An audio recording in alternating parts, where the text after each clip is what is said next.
Yes, good afternoon. Welcome to your daily dose of Satoshi's news. Today's date is Monday, the 25th of September 2023, the year of BSV.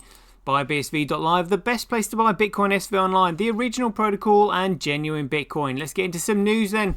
So I literally just browsing through some of the sort of mainstream media on all this crypto rubbish, and I came across this, and it just made me realise how absolutely and utterly is it delusional? Is it just ignorance, or are they actually doing it on purpose because they don't want people to understand what Bitcoin truly is? It could be any of those three, but this was a classic a misdirection piece where it says pay-to-use blockchains will never achieve mass adoption. Really? Well, it's like this. If something is free, then you are the product. The whole point of Bitcoin is that it finances the world's first ever commoditized network, because a network is either centrally controlled or it's commoditized and common to everyone, and therefore has to be economically self-sustaining. And the only way it can be self-sustaining is if it produces an asset that people actually purchase in order to use the network. So if you've got so they're saying, oh well, that's a pay-to-use blockchain. Well, how can a blockchain be used any other way unless somebody is profiting off it somewhere by using and selling your own data? This is such a ridiculous article when you understand what the meaning is behind the headline. So let's get into it anyway. So it says blockchain projects should learn from Google and Facebook by monetizing users without directly asking for the money. Well, monetizing users, as in like getting them to pay for it when they're profiting from everything that they give them anyway. It's ridiculous. That's why, they need to learn from Google and Facebook. Well, Google and Facebook, sell their customers information. So, of course, nobody's going to use their advert because they don't benefit from it, because they don't benefit from the sovereignty of keeping their own data. It's ridiculous. So anyway, here we go. Pay-to-use blockchains are done. Oh, there we go. So this is kind of like a new world order political narrative here. Yeah, we don't want Bitcoin, blah, blah, blah, blah, blah. Not for us, of course, the nerdy crypto crowd. We're perfectly happy with open wallets, engrave seed phrase on steel cards and bury in the ground, find exchanges we haven't been blocked from yet, wrap some assets on leveraged yield and become OPSEC professionals while we pray to the blockchain gods that North Koreans aren't online right now. We're fine with this. Years of experience have diluted the pain, dulled the pain, but the mass adoption we all hope for, it relies on 99% of the people who have zero appetite for such trauma. If permissionless blockchains are to become a backbone of our online experiences, three major changes need to happen.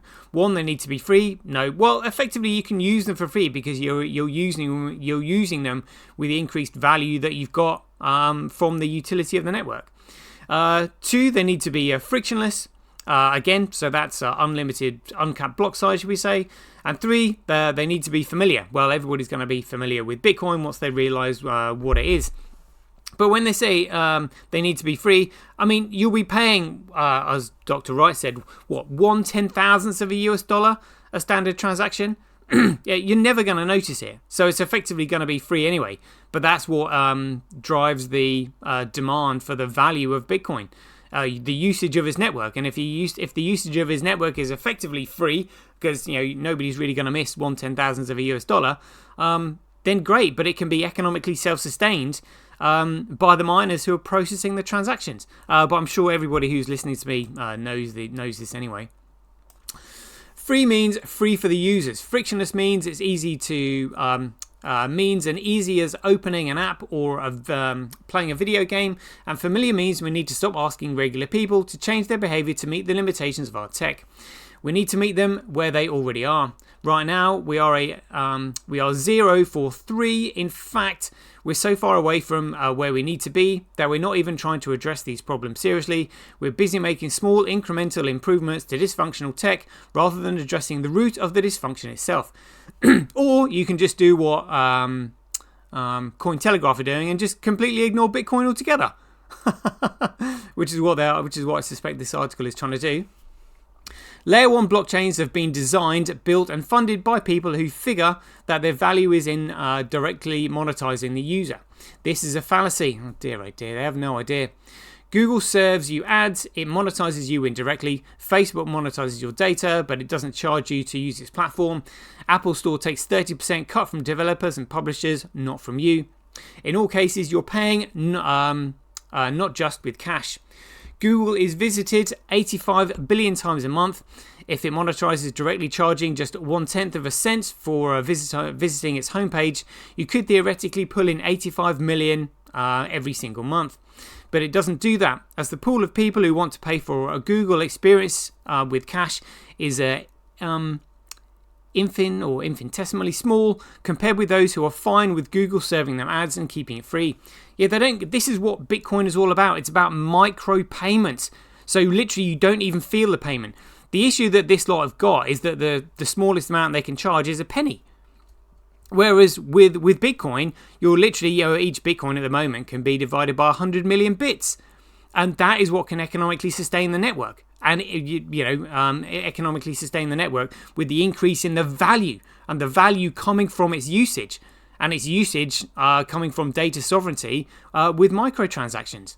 But this obviously don't want people to know that. We are used to being monetized indirectly, yet current blockchain protocols monetize us directly, asking us to pay gas fees for each transaction. Oh, they're talking about Ethereum. What a load of crap that is. One of the most exciting premises of Web3 is that it creates the possibility for aligned incentives between creators and consumers. Countless non-fungible token NFT creators have found ways to grow communities around such incentives, but Layer 1 blockchain builders just keep doing the same thing over and over again. Again, because they want people to focus on Ethereum rather than Bitcoin, because they know that Bitcoin's being corrupted. So once you start looking at Bitcoin, you're soon going to figure out how it's been corrupted and that they've corrupted it. No matter how small the fees get, thanks to incremental reductions from the likes of Solana or the myriad Layer 2s out there, it's still a fee that most people won't pay. Frictionless and simple.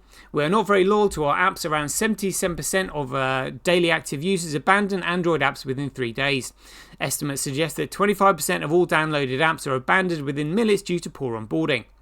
Andrew Chen, a partner at Andres Horowitz, investing in games, metaverse and consumer tech, shared the following graph. He suggests that the best way to bend the retention curve is to target the first few days of usage, and in particular the first visit. Well, the way it's really simple. Everything is going to be ported onto the Bitcoin network. So literally, you can just almost, rip off apps that are already well used and just simply port them over onto the Bitcoin network. It's the greatest. It's one of the greatest entrepreneurial opportunities in history. Literally building the internet, the first ever commercial internet, all over again. It's huge. And effectively what the IPv4, the current internet, has done, has shown you the way forward. Because we'll be using IPv6, which is Bitcoin, in the same way that we're using IPv4. Except we'll just simply own and control our own data. It's that simple. The opportunity is just absolutely massive. So compare the onboarding process of poorly designed app to crypto onboarding. It may be bad, but it's not even the same sport. Crypto is the most user-unfriendly technology ever hawked to the public.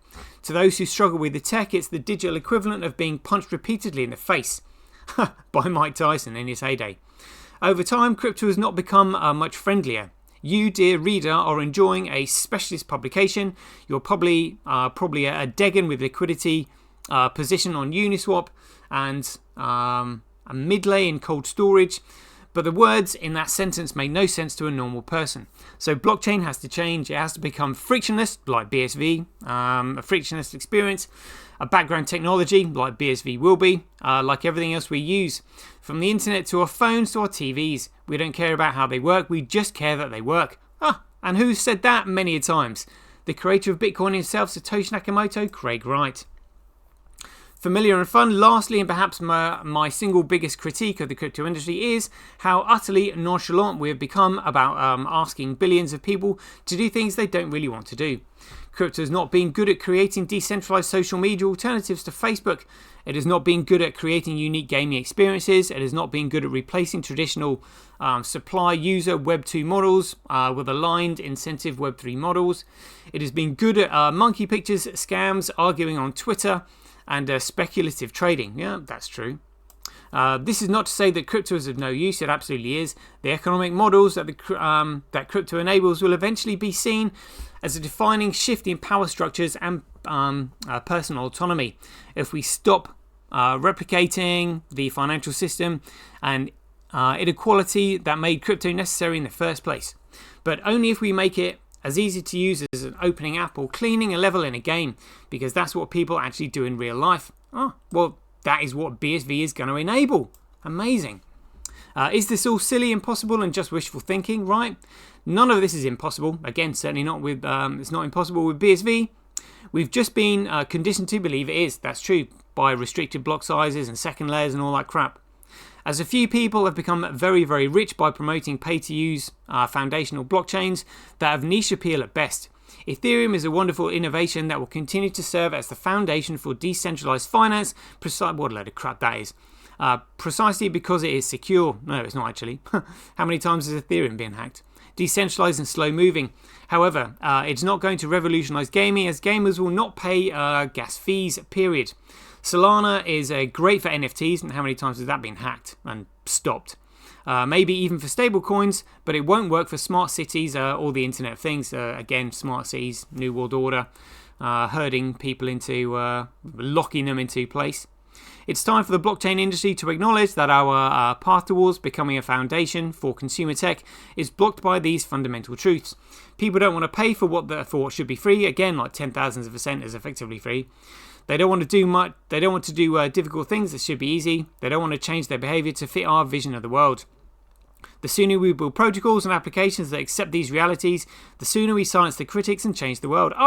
And we can with BSV Bitcoin, because that is what Bitcoin truly is, and that is what blockchain was all about. So there we go, 12-minute show. We'll leave you there. Hope you enjoyed it. As ever, be aware, take care, stay safe out there, and we'll see you in the next one.